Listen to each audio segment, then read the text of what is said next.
Hello class. हमने previous class में देखा था कि रेस्पिरेशन क्या होता है, रेस्पिरेशन को डिफ़ाइन किया था। देन हमने देखा था रेस्पिरेशन कितने टाइप्स का होता है। देन उसके बाद हमने देखा था रेगुलेशन ऑफ रेस्पिरेशन क्या होता है। फिर हमने उसकी नॉर्मल रेंज जो है रेस्पिरेशन की एज के अकॉर्डिंग जो है देखी थी। देन हमने उसकी कैरेक्टरिस्टिक देखी थी कि जो रेस्पिरेशन है उसकी कैरेक्टरिस्टिक जो है कौन कौन सी है। अब हम देखने वाले factors. So class, we are going to continue our chapter number 7 part 3 based on respiration. So let's start our remaining portion of respiration. तो फर्स्टली हम डील करने वाले हैं factors affecting respiration.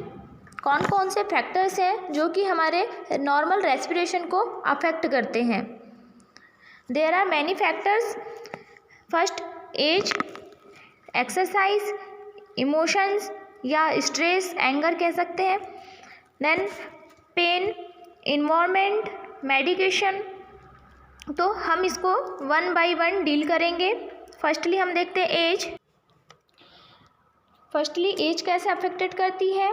As progress respiratory rate that increase, मतलब age के according जो है जो रेस्पिरेटरी जो रेट्स है जो उसकी रेंज दी हुई है। जैसे हमने नॉर्मल रेंज में देखा हुआ था कि न्यूबॉर्न की जो है रेस्पिरेटरी रेट जो थी वो अलग थी, इन्फेंट की अलग थी, एडल्ट की अलग थी और ओल्डर जो एडल्ट थे उनकी अलग थी। इस टाइप से क्या है, एज जो है वो हमारे रेस्पिरेशन को अफेक्ट करती है। सेकंड है exercise.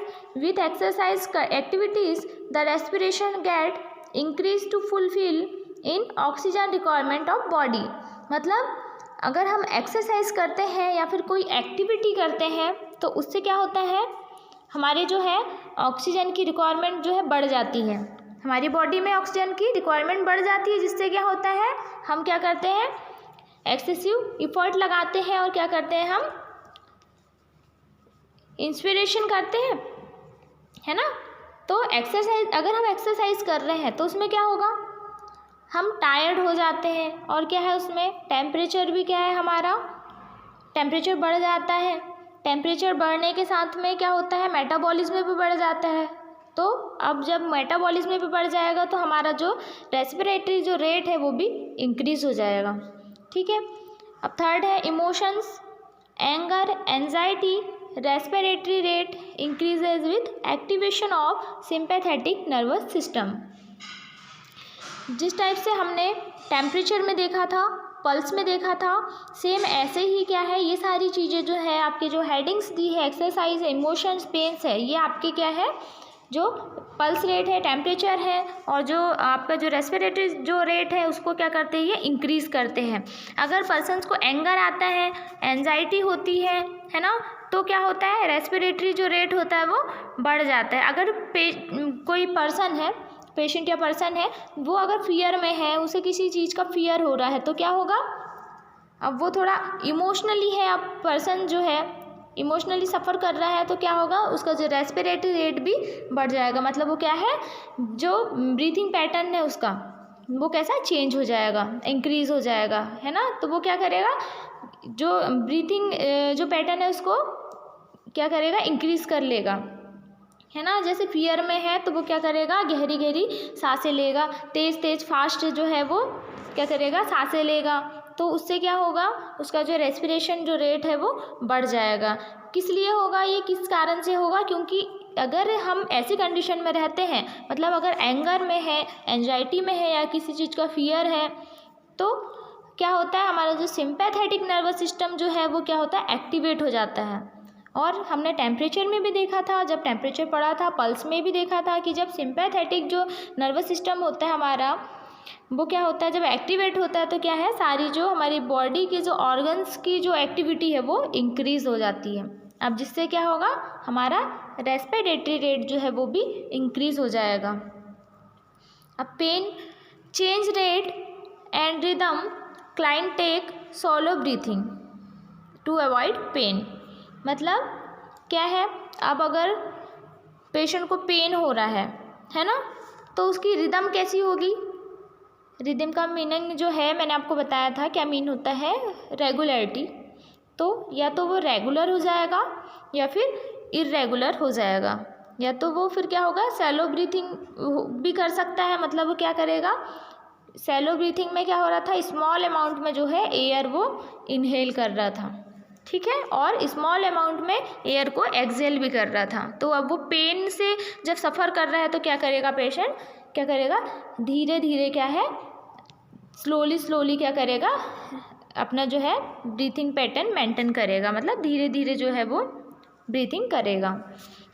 Environment respiration increase with increases in temperature and decrease with decrease in temperature।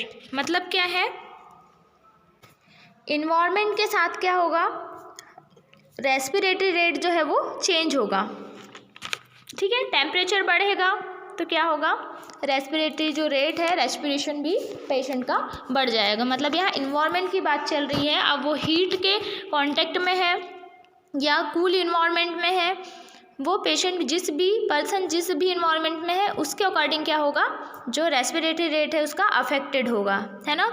अगर टेम्परेचर में है, हाई टेम्परेचर है तो क्या होगा, रेस्पिरेटरी रेट जो है वो इंक्रीज़ हो जाएगा, और अगर जो है क्लाइमेट अगर कूल है तो क्या होगा, उसका रेस्पिरेटरी रेट भी डिक्रीज़ होगा। इसकी वजह क्या है कि जो गैसेज हैं जो हम एक्सहेल करते हैं, उसके साथ साथ भी हमारी बॉडी की जो हीट है कुछ अमाउंट में एक्सहेल होती है।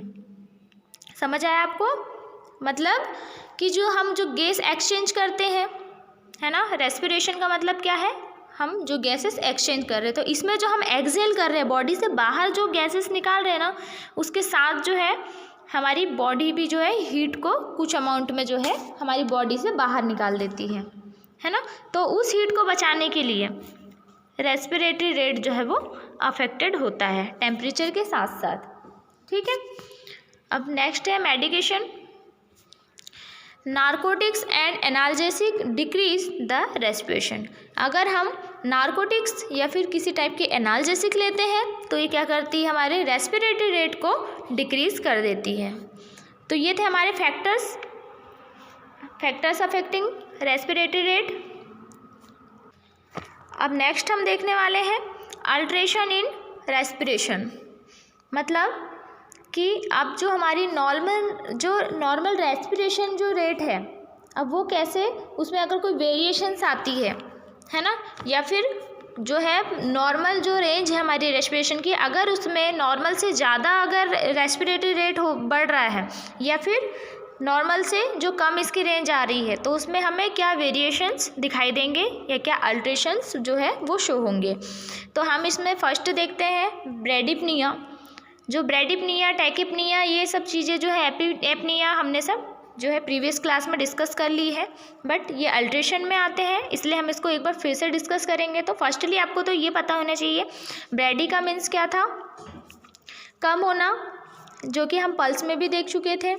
और जो PNEA जो आ रहा है, मतलब ब्रेडी के आगे जो पनिया आ रहा है, इसका मीनिंग क्या है, हमारे रेस्पिरेशन से रिलेटेड।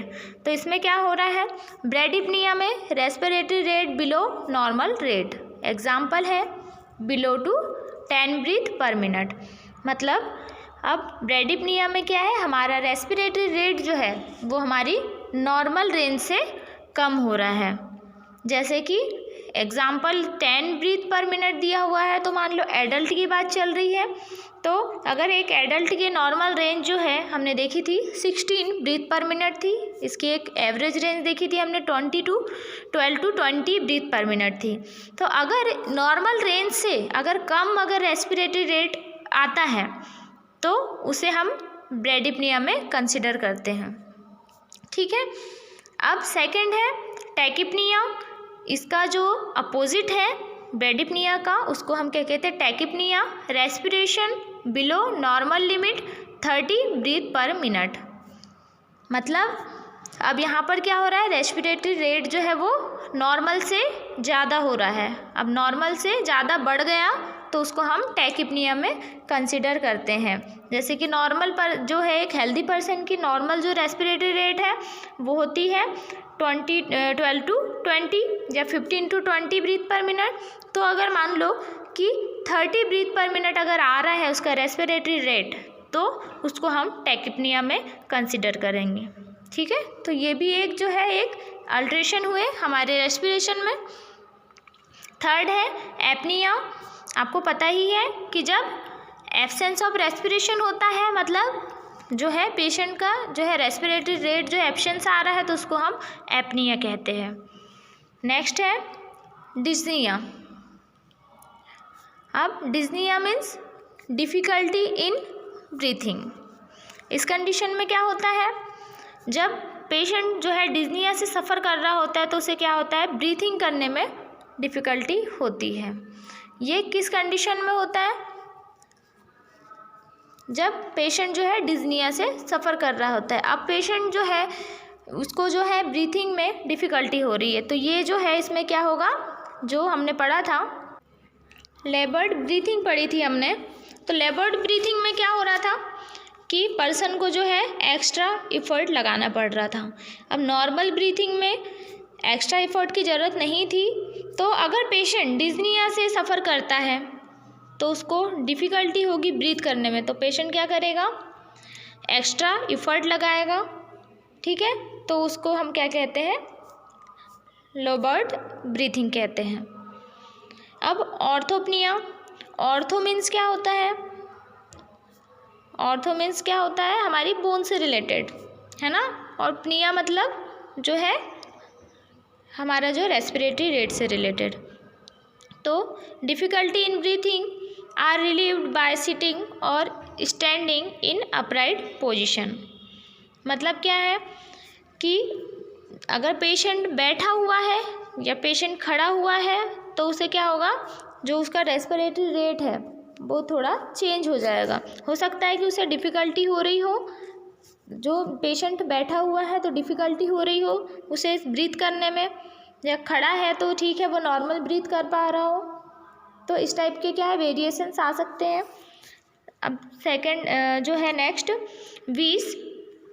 क्या होता है wheeze, is a high pitch whistling sound produced due to partial obstruction of airway, most common in asthma client. अब व्हीजिंग क्या होता है, एक व्हीजिंग साउंड आता है, एक हाई पिच साउंड होता है। हाई पिच साउंड प्रोड्यूस होता है कब होता है, जब जो एयरवे हमारा उसमें अगर कोई पार्शियल ऑब्स्ट्रक्शन आ जाए, है ना, मतलब कुछ रुकावट अगर आ जाए तो क्या होता है, हमें व्हीजिंग साउंड जो है सुनाई देता है, हाई पिच साउंड जो होता है। ये मोस्ट कॉमन होता है अस्थमा में।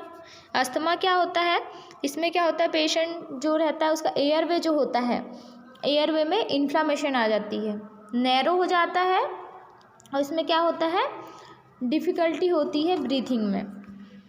ठीक है, और जो एक्स्ट्रा जो है इसमें म्यूकस भी प्रोड्यूस होता है, तो जिसके कारण क्या होता है, ऑब्स्ट्रक्शन का काम करता है ये एक, तो इस टाइप से क्या होगा, एक हाई पिच विस्टलिंग साउंड जो है प्रोड्यूस होता है, उसको हम क्या कहते हैं, व्हीजिंग कहते हैं। 7 नंबर पे जो है साइनोसिस।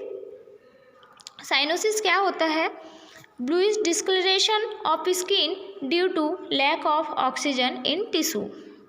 अब अगर प्रॉपर ऑक्सीजन, अगर हमारा रेस्पिरेटरी रेट जो है अगर वो ब्रीथिंग पैटर्न प्रॉपर नहीं रहा तो क्या होगा, ऑक्सीजन की कमी आएगी। अब ऑक्सीजन अगर प्रॉपर इनहेल नहीं हो पाया पेशेंट के द्वारा तो क्या होगा, जो टिश्यूज़ है हमारे उनमें प्रॉपर ऑक्सीजन नहीं पहुंच पाएगा। अब टिश्यूज़ में ऑक्सीजन की कमी के कारण जो स्किन पर इसके जो है इफ़ेक्ट्स हमें दिखाई देंगे, जैसे कि जो लिप्स होते हैं, लिप्स में, नेल्स में क्या होता है, ब्लूइश डिस्कलरेशन आ जाता है, और हमारी स्किन में भी जो है ये देखने मिलता है। ठीक है, तो उसे हम क्या कहते हैं, साइनोसिस कहते हैं। Hypoxia, lack of oxygen in tissue, मतलब टिश्यूज़ में जो है यहाँ पर भी ऑक्सीजन की कमी हो रही है, उसे भी हम हाइपोक्सिया कहते हैं।